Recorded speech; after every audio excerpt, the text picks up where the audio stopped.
Hello friends, I hope you all are fine. Welcome to my channel. इस video में हम section 9 cover करेंगे, that is testamentary guardian.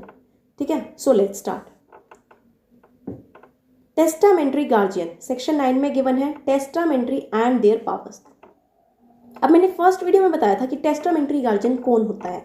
देखो, जो natural guardian है, सपोज फादर या मदर, ठीक है, फादर और उनके बाद मदर होती है, मतलब दोनों ही नेचुरल गार्जियन है। ठीक है, ओके। अब टेस्टामेंट्री क्या है? ये अगर विल बनाकर जाते हैं, ठीक है, और उस विल में लिख देते हैं कि एक्स पर्सन क्या है, मेरे जाने के बाद गार्जियन होगा मेरे माइनर बेटे का, ठीक है, और उसकी प्रॉपर्टी का। अगर उसने ऐसे लिख दिया that x person will be considered to be testamentary guardian, और उसकी पावर्स भी हैं जो सेक्शन 9 में ही डिफाइन कर रखी है। तो अब हम पहले सेक्शन 9 का पढ़ते हैं, सब सेक्शन 1। ठीक है, हम इसको आराम आराम से पढ़ेंगे। A Hindu father entitled to act as a natural guardian of his minor legitimate children may by will appoint a guardian for any of them in respect of the minor's person on और in respect of the property other than the undivided, क्योंकि undivided वाला कहाँ है? Section 12 में given है, या दोनों के रिस्पेक्ट में, दोनों मतलब प्रॉपर्टी और माइनर के रिस्पेक्ट में। ठीक है, तो सब सेक्शन 1 क्या बोल रहा है? यहाँ पे जो हिंदू फादर है वो क्या है? नेचुरल गार्जियन होता है माइनर का, हमें पता है। ठीक है, और वो भी लेजिटिमेट वाले का, क्योंकि इलेजिटिमेट के केस में कौन होती है? मदर होती है। ठीक है, तो क्या बोल रहे हैं? कह रहे हिंदू फादर जो है वो नेचुरल गार्जियन होते हैं। ठीक है, अब वो क्या है? मे बाय विल, वो विल से अपॉइंट कर सकते हैं गार्जियन को, अपॉइंट कर सकते हैं गार्जियन को, and that guardian will be considered to be testamentary guardian, जो विल से अपॉइंट किए जाते हैं नेचुरल गार्जियन के द्वारा। ठीक है, अब किसके रिस्पेक्ट में? माइनर की प्रॉपर्टी के रिस्पेक्ट में या उस माइनर के रिस्पेक्ट में। ओके, अब हम सेकंड सबसेक्शन पढ़ते हैं। एन अपॉइंटमेंट मेड, जो भी अपॉइंटमेंट यहाँ हुई है ना विल के थ्रू, यहाँ जो अपॉइंटमेंट हुई है, जो भी वन में हुई है, शैल हैव नो इफेक्ट। अच्छा, क्यों भाई? देखते हैं। कह रहे कोई इफेक्ट ही नहीं है। कब नहीं है? If the father predeceases the mother but shall revive if the mother dies without appointing by will any person as guardian। ठीक है, एक बार दोबारा पढ़ते हैं। An appointment made under subsection 1 shall have no effect if the father predeceases the mother but shall revive if the mother dies। revive, shall revive बोला है। if the mother dies without appointing by will any person as a guardian। ठीक है, इसको मैं समझाती हूँ example के through. देखो क्या बोल रहे हैं कि जो सबसेक्शन 1 में फादर ने विल बनाई, ठीक है, जो फादर ने विल बनाई उसका कह रहे हैं सबसेक्शन 2 में कोई इफेक्ट ही नहीं होगा। क्यों नहीं होगा? क्योंकि फादर ने विल बनाई, फादर की तो डेथ हो गई। ठीक है, विल तो बना चुके हैं, सपोज एक्स के नाम पे, एक्स पर्सन है। ठीक है, एक्स नहीं, इसको वाई कर लेते हैं क्योंकि ना सारा क्रॉस दिखता है फिर। एक सेकेंड, ठीक है, वाई के नाम पे विल बनाई फादर ने, और अब फादर की डेथ हो गई। कह रहे हैं इसका कोई इफेक्ट नहीं होएगा। क्यों नहीं होगा? अरे भाई मदर जिंदा है, क्योंकि मदर जिंदा होती है तो सेक्शन 6 में क्या बोला है कि फादर के बाद जो है नेचुरल गार्जियन कौन होता है? मदर होती है। ठीक है, पर कह रहे हैं ये जो विल है ना दोबारा रिवाइव कर जाएगी, शैल रिवाइव, मतलब ये विल जो है, ये जो वाई बंदा है पिक्चर में आ जाएगा। कब आएगा? जब मदर भी मर गई, मदर की भी क्या हो गई? डेथ हो गई। बट क्या है, मदर की डेथ हुई और मदर ने क्या है? विल बनाई ही नहीं। अगर मदर ने विल नहीं बनाई, अब किसकी विल रिवाइव हो जाएगी? फादर की विल रिवाइव हो जाएगी। इसका मतलब जो वाई है अब वो माइनर पर्सन का ध्यान रखेगा। He will be considered to be testamentary guardian. Okay, अब हम दोबारा पढ़ते हैं सेक्शन को।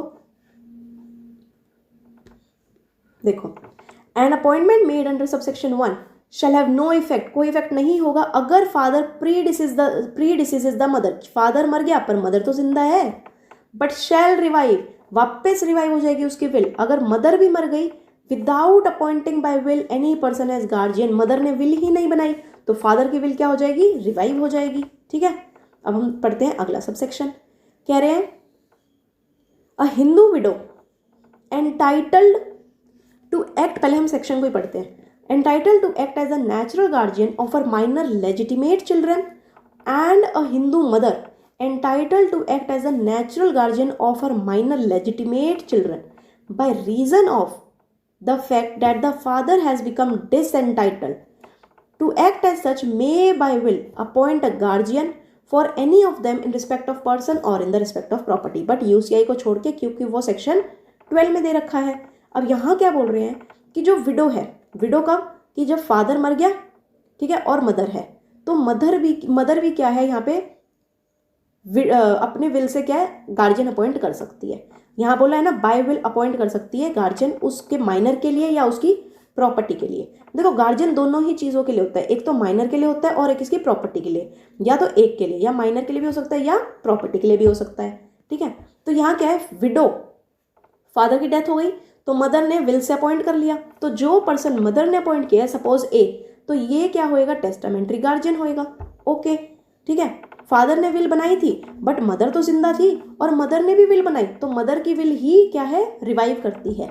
ओके, अब कह रहे हैं Hindu mother entitled to act as the natural guardian of her minor legitimate children by the reason of the fact कि फादर डिसएंटाइटल हो गया। इसका मतलब क्या है, कह रहे हैं कि जो हिंदू मदर है वो विल बनाती है, ठीक है, किस केस में, जब फादर डिसएंटाइटल है। इसका मतलब क्या है, फादर नेचुरल गार्जियन नहीं बन सकता। क्यों, suppose he has ceased to be a Hindu, वो हिंदू नहीं है, अब वो हिंदू नहीं है तो उस केस में क्या है, मदर ही नेचुरल गार्जियन है। तो मदर नेचुरल गार्जियन है तो वो अपनी विल से कोई भी बंदा अपॉइंट कर सकती है as a testamentary guardian with respect to minor और with respect to minor's property, ठीक है। अगला सबसेक्शन देखते हैं। A Hindu mother entitled to act as a natural guardian, एक सेकेंड, मुझे लग रहा है ये ठीक है। A Hindu mother entitled to act as the natural guardian of her minor illegitimate may by will appoint a guardian for any of them in respect of person or in respect of property or in respect of both। इसका मतलब अभी तक हम क्या पढ़े थे, legitimate children का, but illegitimate के केस में सिर्फ और सिर्फ हिंदू मदर ही एंटाइटल्ड है, क्योंकि वो ही नेचुरल गार्जियन होती है। अगर वो नेचुरल गार्जियन है तो सिर्फ इसी के पास पावर है कि वो विल से अपॉइंट कर सकती है, ठीक है। क्या अपॉइंट कर सकती है, गार्जियन अपॉइंट कर सकती है, जिसको क्या कहते हैं, टेस्टामेंट्री गार्जियन कहते हैं। किसके रिस्पेक्ट में हो सकती है, माइनर के रिस्पेक्ट में भी हो सकती है और माइनर की प्रॉपर्टी के रिस्पेक्ट में भी हो सकती है। बट माइंड वेल कि यूसीआई के रिगार्डिंग नहीं होता, क्योंकि यूसीआई के रिगार्डिंग हम सेक्शन 12 पढ़ेंगे सेम एक्ट का ही। Okay, the guardian so appointed by will, जो भी गार्जियन अपॉइंट किया हमने विल से, that is testamentary guardian. Okay, has a right to act as the minor's guardian after the death of minor father और mother. Minor के father और mother की death के बाद ये जो टेस्टामेंट्री गार्जियन है वो एक्ट करेगा, ठीक है। Has the right to act, उसके पास एक्ट करने का राइट है, एज द केस में भी, and to exercise all the rights of a natural guardian under this act to such extent and subject to such restrictions if any as are specified in this act and in the will.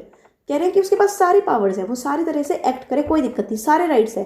जैसे एक natural guardian act करता है ना, सिर्फ और सिर्फ अपने बच्चे के या उसकी प्रॉपर्टी के रिगार्डिंग, उसके वेलफेयर के रिगार्डिंग ही सोचता है, उसके फायदे के रिगार्डिंग ही सोचता है, तो ये जो टेस्टामेंट्री गार्जियन है ना वो भी सिर्फ यही काम करेगा, ठीक है। उसके पास भी सारे राइट्स हैं और सारे रिस्ट्रिक्शंस हैं। रिस्ट्रिक्शंस कौन से हो सकते हैं, कि वो भी प्रॉपर्टी क्या है, विदाउट लीव ऑफ कोर्ट नहीं सेल करेगा, ठीक है।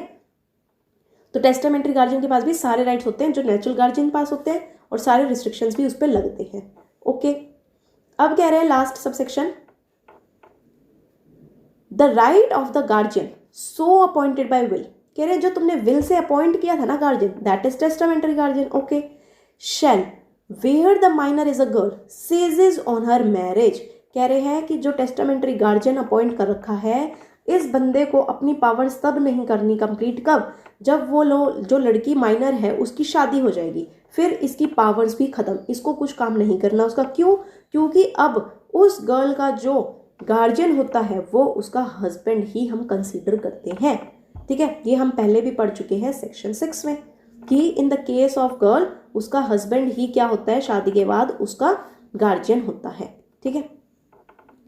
तो ये था सेक्शन 9। सेक्शन 9 भी हमने पढ़ लिया जो बता रहा था टेस्टामेंट्री गार्जियन के बारे में। अगर आपको कोई भी डाउट हो तो आप मेरे से कमेंट सेक्शन में पूछ लेना। इस वीडियो में इतना ही। I hope you understood it. मिलते हैं अपनी नेक्स्ट वीडियो में। Don't forget to like, share and subscribe my channel to get notification for new videos. Thanks for watching.